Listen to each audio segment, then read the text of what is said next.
Hello viewers, I'm Organised in NLTV. Moi aise chimangla phom. Apni an nimidek the exclusive khabar ani diase. Dimapur Saturday din PIB Kohima ba Wartalab media program luise PM Modi 11 years in office ke mark korikina. Program din Nagaland na central projects kan highlight korise. Program do government aro media majore accurate information share koribole laga maksad ba korise. IB tula details report sabo reporter Musharraf Ali logade.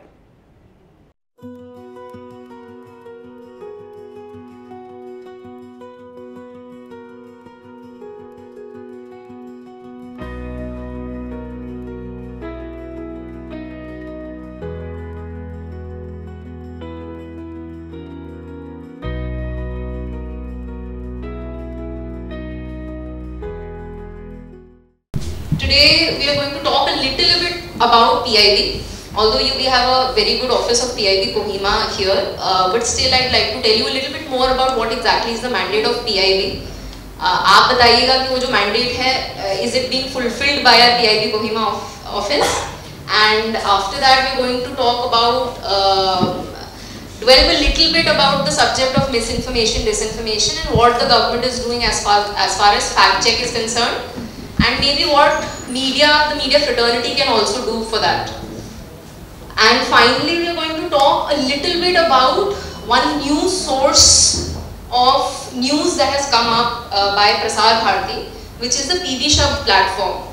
So this is especially useful for the digital media portals that are there who are not either on print or on the electronic TV wavelength, but are there on social media or have a website of their own.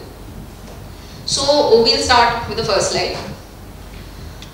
So basically PIB is the authorized media agency nodal organization of the government of India, the union government, to act as a facilitator between the government and the media. So if the government wants to tell anything to the media, it happens through PIB. Or even if the media has some kind of a feedback to give to the government, that also happens through PIB. And also we are tasked with analyzing the public sentiment as reflected by the media to the government. So if it requires any kind of immediate short-term policy changes, or even in the medium term or long term, that gets reflected to the policy makers in Delhi through the PIB office. Next slide please. So as I mentioned, the nodal agency of the government, it provides feedback to the government of people's reaction and how do we communicate to you about what the government is saying. We issue press releases, we issue press notes when some union minister is visiting from Delhi to Nagaland. We facilitate that interaction with the minister and other senior officers of that particular ministry with the media. We also provide high quality free to use photographs, and we are also trying to delve into the domain of videos, especially for the use of TV channels and digital portals. And of course we have a very vibrant social media platforms of all PIB offices all across the India as well as the PIB headquarters. So right now information to media on PIB is available in English, Hindi, Urdu, and a lot of regional languages also. So we'll come to the languages that are available in the northeast and what we can do for Kohima, Nagaland particularly. And of course we organize press conferences. Secondly, we do this. So this Vartalab, and the second element is the press tour. So I met two of people from your fraternity who had gone to the press tour to Maharashtra last year. So we do that also. Next slide. Okay, so how do we do it? So we have a PIB's website, pib.gov.in. So if I ask you, when was the last time the Prime Minister visited Nagaland, and whether you want some information, you want to refer to that information, ki PM kab aaye the, what did he say when he visited? If you want high quality images of that visit, free to use, then how can you use that on the PIB website? So you just log on to PIB, and as you can see, this was the PM's visit when he visited the Hornbill Festival in 2014. So right now, PR's press releases as far back as even 1950s is available on the PIB website. But from 2007 onwards, in very high quality digital version, this is available. So you can see the entire text of the Prime Minister's speech that he gave in 2014 is available on the PIB website. So you can log in and it is free to use. If you want a demonstration of how to access this, we can arrange that. Also, either right now or post this event, we can do it on a one-on-one basis. Similarly, use of high quality images next. So this again is right now on the PIB website. You can see all the images of the Prime Minister, and this is just an example. We have press releases and high quality images of all union ministers visiting different states. So I'm using this just as an example. So again, we have high quality images that can be used by the media, free to use. Next. Okay, so the fact check unit of PIB was started in November 2019, and to just give you a little bit of data, since 2020, April of 2020 till June of 2025, around over 2.5 lakh queries have been received by PIB fact check on fake news that is circulating related to the central government on different social media platforms.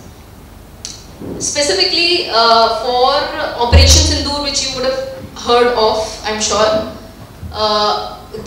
Within 4 days, the fact check unit received 25,000 queries and they issued 75 posts debunking fake news that was going around Operation Sindoor in the country. Next.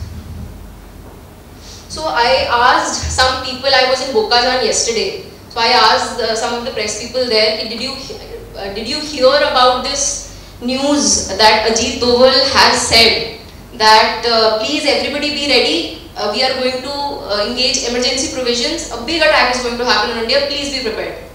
Was this circulating in Nagaland, any idea? Okay, so away from fake news on that, but I was surprised to know that even as far away as Bokajan, this news was circulating well amongst Assam media also. So, so if you can see this, is this screenshot visible, what I have put? So this is from Ajit Doval's handle, and you'd be surprised to know that Ajit Doval does not have any official social media handles at all. But this looks genuine enough to be circulating on WhatsApp. So PIB at that time was debunking such kind of fake news and several related to Operation Sindoor. Again, I just use this as an example. Next slide. Okay. So back in 2023, we got a call from Northeastern Council that there are 2-3 pamphlets that are going around on social media, and they've received queries from potential beneficiaries that NEC is providing free of cost tuition and sponsoring hospitality, hotel industry and nursing courses in Japan. So this pamphlet was going around on social media at that time, and they got in touch with us that listen, that this is not right, and people are are asking us what is the exact situation. So we in October 2023 we issued a fact check on that, and if nothing else, if it doesn't reach the right person, at least if somebody who's searching whether this information is true or not, they are getting it from a proper source, official source, that listen, this information is not correct. Of course, if the media comes across such information and they want to check from PIB fact check, they can also issue a small story on its behalf that see, this is going around in Nagaland, and please beware, and people should not get carried away by such fake news. Next. Okay. So this particular example is of Assam actually, but still I thought that this is relevant enough to be shared with the media here. March 23, 2024, the director of Kaziranga National Park called us that there is a fake news that is going around that one rhino has been killed by poachers in Kaziranga. And it was a very important year for Kaziranga National Park because the year before that was declared as a zero poaching year. Internationally, it was recognized that Kaziranga has been able to arrest poaching, and it was celebrated. So this came at a time when this was being celebrated, and this fake news was going around. This is a one news that was there by India Today Northeast. It is still there. Just this screenshot is not old. This information still exists on the website, internet. Next. This also was there by Deccan Chronicle. This although has been removed now, but this was also put on the internet by Deccan Chronicle. That rhino found with dead horn removed, but if you closely see, the image used of the rhino is of a African rhino. It's a double horned rhino, not the Assamese, जो हमारा Indian one horned rhino नहीं है. So again we can discuss कि वो कितना बड़ा issue है, but in terms of when we go into the media ethics, such things should be taken care of eventually. Next. So we took out a fact check. So we got the information from the forest department that this was a natural cause of death due to infighting amongst two rhinos. So there was no poaching involved. So we took out this press release, and a lot of, apart from a few, a lot of media updated their news. They run in that okay, the information that we had shared was wrong and it was actually not poaching. So again, one example of how the government is having to deal with such cases of fact check even at a very subdivisional local level. Next. Can we play this? So, abhi play mat karna. So this particular post is of 16th June 2023, 2 years back, and AI has developed its potential manifold. The quality of photographs, AI generated photographs and deepfakes videos that is now available free to use by anyone who can use a computer is just mind-boggling. So I'm just showing you this particular video that was fact-checked by PIB in 2 years back. So many new things to all of us today, and thank you for that. And at least after your space, all our media friends must be having at least some awareness about PIB and what PIB does and the roles and the activities. So thank you again, ma'am. Next we have Dr. Khelito Zimoni, Joint Director. She will be talking on behalf of the Directorate of Health and Family Welfare, Government of Nagaland, on the activities being taken up by her department regarding central government projects and schemes. I'm very sorry to say that we got the information only last night about today's program. Anyway, I want to thank the organizers for choosing our department, which is a very important program. The department very close to the heart of our Prime Minister, and as today we are celebrating 11 years of Prime Minister Narendra Modi government, we are fortunate to be selected as the department in your very important program. Before we start my speech, I want to introduce ourselves because everyone must be wondering who are like from where we have come. So myself, I'm the Joint Director, State Program Officers, RMNCAH, that is Maternal, Neonatal, Child, Adolescent Nutrition, Reproductive Health, and also in charge of ART, that is Assisted Reproductive Technology, Surrogacy program in the department. And I have with me Dr. Thomas. Dr. Thomas, please stand up. He's the Deputy Director. He has lots of assignments. He's in charge of planning and also the IEC in the Directorate, besides his many assignments that are two important programs. Then we have Mrs. Amongla Ayer. Please stand up. She's in charge of like PMJY, Operation Manager. One of our friends, Dr. Bendang Tula, Deputy Director Ayush, is unable to be with us because she has gone for a national workshop in Delhi. So three of us are here. I'll be, for today's program, we have, under Health Department, we have more than 30-40 schemes under the Prime Minister. but we have chosen a very few topics which are very close to the Prime Minister and which are very relevant today.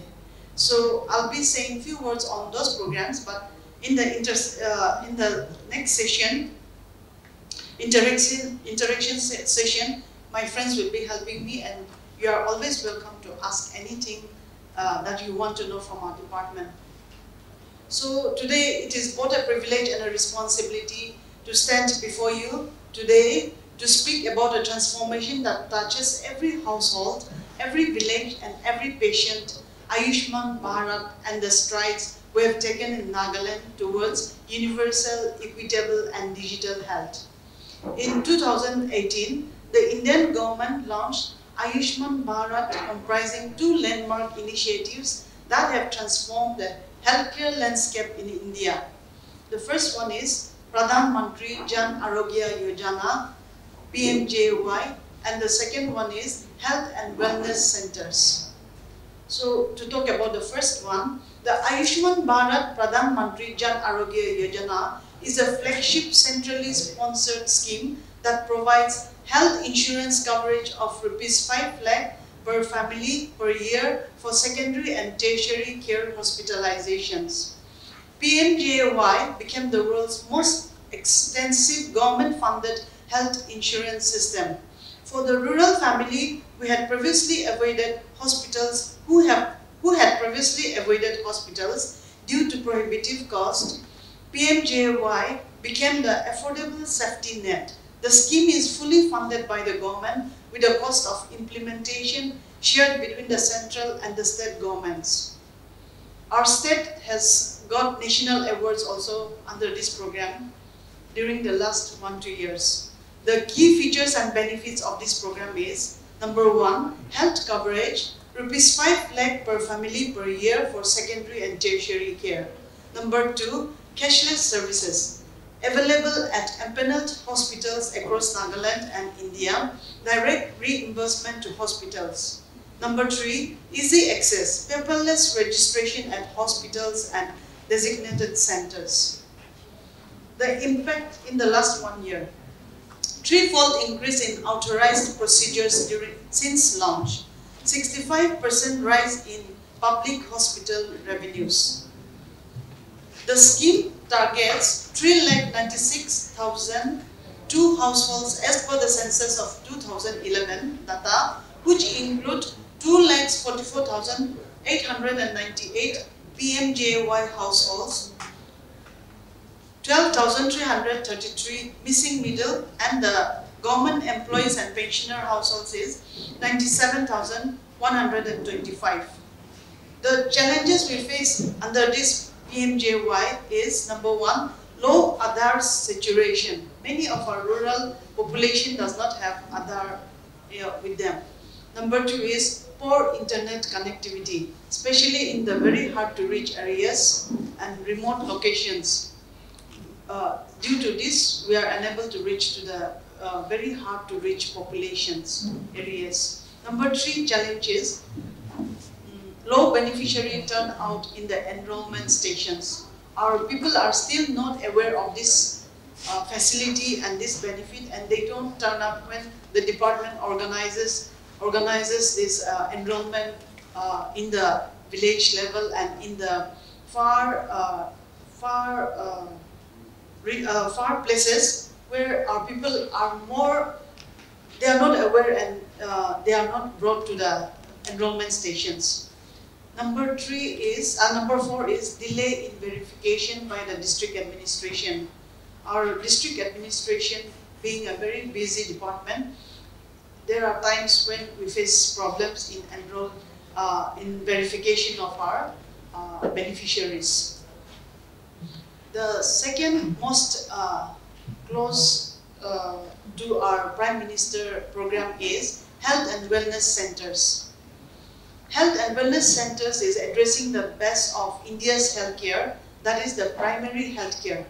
Health and Wellness Centers provides a free source of treatment for day-to-day diseases, diagnostics, medications, maternal and child care, and referral networks. In Nagaland, we have 338 sub-center health and wellness center 49 Ayush Health and Wellness Centers, and 97 PHC Health and Wellness Centers. And we also have urban health and wellness centers which are yet to be operationalized. A total of 484 health and wellness centers are operationalized only in tribal and rural areas that were previously hard to reach, creating access to primary care at a minimal descent and mostly professional level at the first point of contact. Community health officers are posted in all the health and wellness sub-center level. The Health and Wellness Center provide the 12 expanded packages, services, including the most important one is tuberculosis and mental health. The Health and Wellness Center provides 10 to 12 free diagnostic tests in the sub-centers and 35 to 40 diagnostic tests free of cost in the primary health center, besides free drugs. The Health and Wellness Center sub-center also uses the e-Sanjeevani platform for teleconsultation and is benefiting the rural and hard-to-reach areas by providing consultation with the doctors. The next program is Malaria Elimination Program. Malaria continues to be a public health problem in the state with socio-economic implications as the disease is more prevalent in rural and tribal areas. However, the state of Nagaland is able to bring down malaria incidents and thus paving the way for elimination. Nagaland state has also been awarded National Best Performing State during World Malaria Day in New Delhi on 25th April 2025. The achievements are Ministry of Health and Family Welfare, Government of India felicitated 18 states, Union Territories for their good performance from 2015 to 2021. Nagaland was also selected as one of the states for excellent performance towards malaria elimination and was felicitated on World Malaria Day by Honorable Union Minister of Health and Family Welfare, Dr. Manshukh Mandavia in New Delhi on 25th April 2022. The credit goes to the state of Nagaland, Government of India and the Program Division of NCVPD, New Delhi.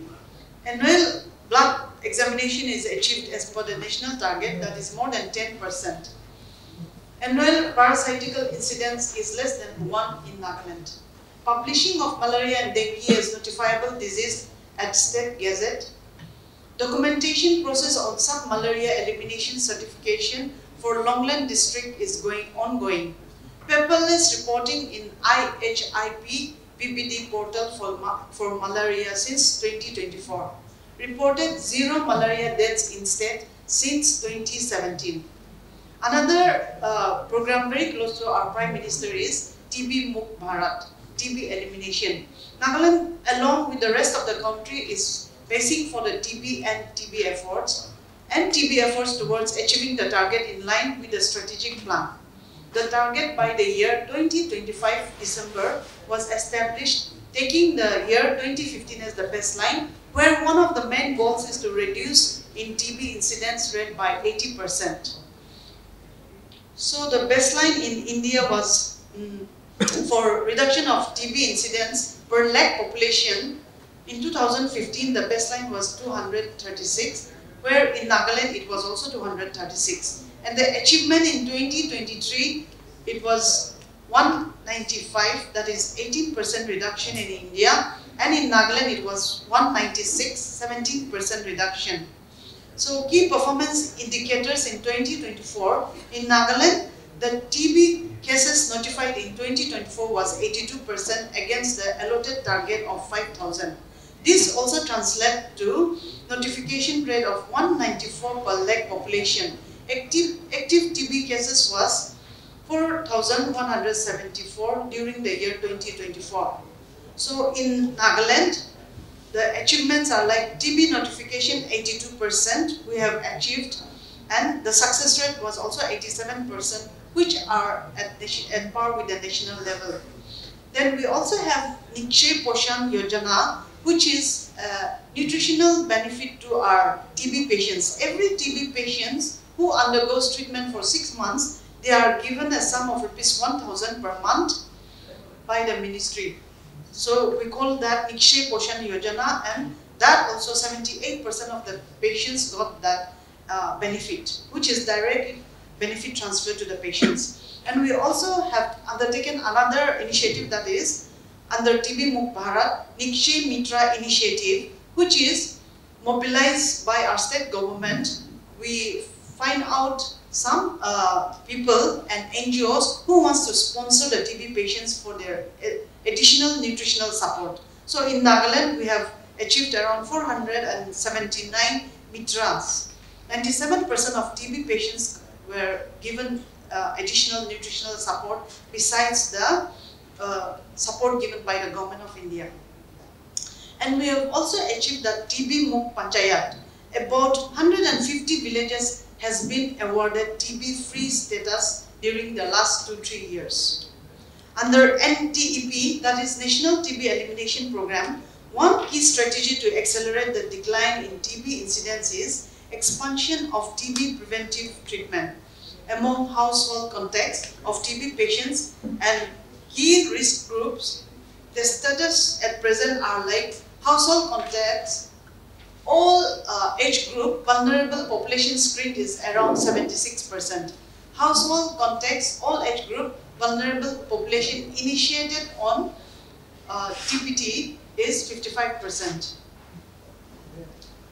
So even under TB Mukt Bharat, our state got national award during the last World TB Day, that is 24th of March, by the Union Ministry of Health and Family Welfare. Next, we have another important program is Ayushman Bharat Digital Mission. The Ayushman Bharat Digital Mission is a flagship initiative by the Government of India, launched on September 27, 2021 by the Prime Minister. The mission aims to develop an integrated digital health infrastructure that bridges the existing gap among different stakeholders in the healthcare ecosystem during digital highways. The core building blocks of Ayushman Bharat Digital Mission are: number 1, generation of ABHA number for every person in the state. Then number 2 is healthcare professional registry. Every healthcare professional should be registered under the APDM. Then health facility registry. Then drug registry, which is under construction. So under the present status, APDM key statistics in Nagaland, the ABHA creation, which we have achieved is 7,61,946 persons have been, ABHA creation has been done. Aadhaar registered numbers 15,17,470 on website dashboard for Nagaland. So under ABHA creation, we have achieved around 7,61,946. Then for health professional registry, we have registered 1,576. So, my understanding is that what you were saying is that digital media is the only critical voice, and there is no criticism happening from the print and the TV channels, which if they have accreditation, are you saying they are not allowed during whatever events are happening? Critical voices in the traditional media, they are allowed access, they have accreditation and they are allowed access. So this is my understanding that probably two issues have been mixed here. One, you are saying is that access to only critical voices is not being given. But that is, when I asked you, that is not true. The critical voices in traditional media, they are being provided access. And coming back to my answer to what the previous journalist asked, even the central government, the state government, they are devising mechanisms on how to give some kind of recognition to the digital media also. So it's not about criticism per se, it is about developing a mechanism in which digital media can be identified. There is still, let me ask you a question, is there a body that within the media that governs these digital media people? Is there a body within the media where all of the digital media platforms are registered? For example, in case of Press Council of India, in case of print, there is Press Council of India. In terms of your TV channels, there are a lot of self-regulating bodies. I think there's the National Association of Broadcasters, something like this. There's some, I'm forgetting the exact name. So this is an ongoing thing. It has nothing to do with being critical or non-critical. All kinds of media, at least in the traditional domain, are given access to all kinds of government events. Standalone, maybe accreditation is not given, but very established digital media channels are being given separate passes for individual events. So their access is not revoked as far as central government is concerned. Even in Guwahati, we allow all kinds of media, anybody to come in for our events as long as it is not a security concern. So again, we have been running press releases also asking beneficiaries to only go to public hospitals until we get the private hospitals on board. So we have a social media handle also where we have run posters telling beneficiaries that as of now private hospitals have terminated the contract. Please go to only the public hospitals for now until we get them on board. In the meanwhile, we have been also working on updating our memorandum of understanding, contract terms and conditions. So in the meanwhile, if there are certain hospitals, if you can please name it to us that this hospital is no longer empaneled but they are still showing as empaneled, then we can take action on them. Otherwise, unless we have the specific names, we may not be able to immediately take action. However, we are also trying to get all the private hospitals back on board as long as they meet all the criteria for empanelment here. No, security-wise, I think not only here, even if it's outside in other medical colleges also, or any others, I think it's not the purview of the department to increase the security. The only thing that we can do is we write to the appropriate authority to provide for it. But those details, I think, I cannot give you the details right now how the communication has happened. I think some other are looking into it, but the awareness among the staffs, I think this is a continuing. I think the meetings within the health societies, the committees is continuing. But to provide physical security to the hospitals, I think the appropriate authority has to help us. So, so that is it. I think I may not be able to satisfy you on that, but I think basing on the discussions which we just had now, I think if you look at the issues or programs which is happening in Nagaland or across the state, besides the investigative journalism which you are doing, and then I think for us also we're coming to aware about it. If you look at many of the programs, a big chunk of the success of the programs depends on sensitization, and that is one issue. Our programs are also, I think, some we face problems. For example, very common thing, the immunization, the polio. We had lots of, in the villages, we had lots of issues from the community. It's just because of the understanding only. So I think taking this platform, I think I would like to request all of you also, when the new programs comes, or even like the PMJY, CMHS also, we need a lot of support. We are collaborating with other agencies also to help us in certain pockets for the sensitization of this. So if we can maybe go in depth about these programs and then help the department also in sensitization, I think it will be a great help to all of us. The health aspect, the effect on the health the pollution has. And especially we see a lot of young children who are having complications with their lungs, breathing, you know.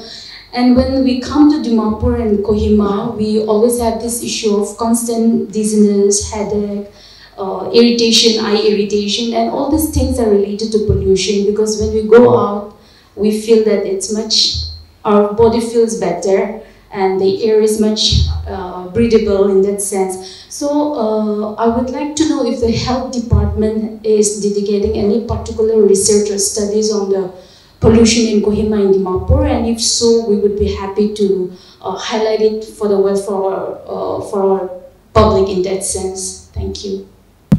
So when we come to pollution, I think, for example, especially for us, we focus mostly on the biomedical waste issues, which the pollution through the biomedical waste. We are at the very nascent stage now. I think we, compared to other states, I think the biggest problem with us is we don't have a common biomedical waste facility where we dispose many of the body parts and other toxic materials. So that is one issue which we are facing. The department is also contemplating ways and means to bring about that. Coming to I think when we talk about the pollution, the general pollution on the dust and all these things. So as I said earlier, these are, for example, maybe this will be linked to the respiratory tract infections and all those things. So different programs, they have their pamphlets. So as we were discussing this morning, if we had known about this a bit earlier, we could have maybe come prepared and maybe give the leaflets to all of you also. So those programs are already there. But as I said earlier, we need support, especially from the village communities, leaders, and especially our media fraternity to take forward this message. These are ongoing issues which are being discussed, as Madam has said earlier, in the village health days. But sometimes talking about this from just one angle, people are not very receptive also. So I think if it comes from different angles also, I think it will be good. So the issues which are brought out are very legit. It is there in our leaflets and IC materials and all. But we need to amplify those things. Yeah. Itanimiti Manipur, international news updates by Nagaland TV. Nagaland TV, Sop Manulaga Awas. Watch us live on Geo TV and on your television sets as well. For Dimapur viewers, we are on channel number 994 in Global Chapter, and Kohima and Mokokchung viewers, switch to channel number 138 on Hornbill Digital. For all news and updates, follow us on Facebook, Instagram, YouTube, and Twitter.